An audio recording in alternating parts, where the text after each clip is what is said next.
നടിയെ ആക്രമിച്ച കേസിൽ 8ാം പ്രതിയായ നടൻ ദിലീപിനെ കുറ്റമുക്തനാക്കിയ വിധിന്യായം 1704 പേജുണ്ട്.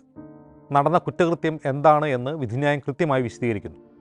ആ യുവതിക്ക് നേരെയുണ്ടായ ആക്രമണം സംബന്ധിച്ച വിധിന്യായത്തിലെ ആദ്യ ഭാഗത്തിലെ വിശദീകരണം ആരുടെയും ഉള്ളുലയ്ക്കുന്നതാണ്.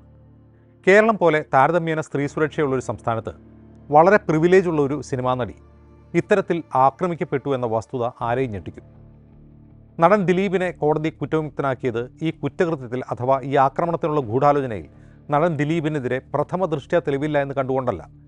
പ്രോസിക്യൂഷൻ നിരത്തിയ തെളിവുകൾ ഗൂഢാലോചന പോലെ ഒരു കുറ്റകൃത്യം തെളിയിക്കാൻ മതിയാവുന്നതല്ല എന്ന് കണ്ടുകൊണ്ടാണ്. എന്താണ് നടിയെ ആക്രമിച്ച കേസിൽ ദിലീപിനെ വെറുതെ വിടാൻ കോടതി കണ്ടെത്തിയ കാരണങ്ങൾ? ദിലീപിനെതിരെ ചുമത്തിയത് ഗൂഢാലോചന കുറ്റമാണ്. ഗൂഢാലോചന എന്നാൽ രഹസ്യമായി നടക്കുന്ന ഒരു കാര്യമാണ്. അതിന് തെളിവുകളും സാക്ഷികളും കണ്ടെത്തുക പോലീസിനെ സംബന്ധിച്ച് വലിയ പാടാണ്. ലഭ്യമാകുന്ന തെളിവുകളും സാക്ഷിമൊഴികളും സംശയാതീതമായി കണ്ണിമുറിയാതെ അവതരിപ്പിക്കുക പ്രോസിക്യൂഷനെ സംബന്ധിച്ച് ദുഷ്കരവും. ദിലീപിനെ സംബന്ധിച്ച് ഈ കുറ്റകൃത്യം ചെയ്യാനുള്ള പ്രേരണ മുതൽ ഗൂഢാലോചന സംബന്ധിച്ച നിയമപരമായ ഒന്നും തെളിയിക്കാൻ പ്രോസിക്യൂഷനായില്ല എന്ന് വിധിന്യായം ചൂണ്ടിക്കാട്ടുന്നു.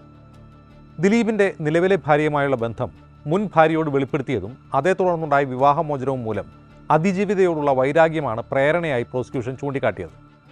1ാം പ്രതി പൾസർ സുനിയുമായി ഗൂഢാലോചന നടത്തുകയും അഡ്വാൻസ് നൽകുകയും ചെയ്തുവെന്ന് പ്രോസിക്യൂഷൻ വാദിച്ചു. പൾസർ സുനി പകർത്തിയ നഗ്നദൃശ്യങ്ങൾ കൈമാറിയെന്നും പ്രോസിക്യൂഷൻ വാദിച്ചിട്ടുണ്ട്. ഒന്നാമതായി പ്രോസിക്യൂഷൻ തെളിയിക്കേണ്ടത് ഗൂഢാലോചനയാണ്. പൾസർ സുനിയും ദിലീപും തമ്മിൽ ഗൂഢാലോചന നടത്തിയെന്ന് ചുമ്മാ പറഞ്ഞാൽ പോരാ.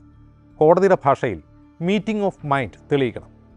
ഒരു കാര്യം ചെയ്യാൻ ഒന്നോ അതിലധികമോ കക്ഷികൾ ധാരണയെത്തിയെന്ന് തെളിയിക്കണം. അതെങ്ങനെ തെളിയിക്കും? ഒന്നുകിൽ അവർ തമ്മിൽ കരാറുണ്ടാക്കണം. ആ കരാറിൻ്റെ ഒരു പകർപ്പെങ്കിലും കണ്ടെടുക്കണം.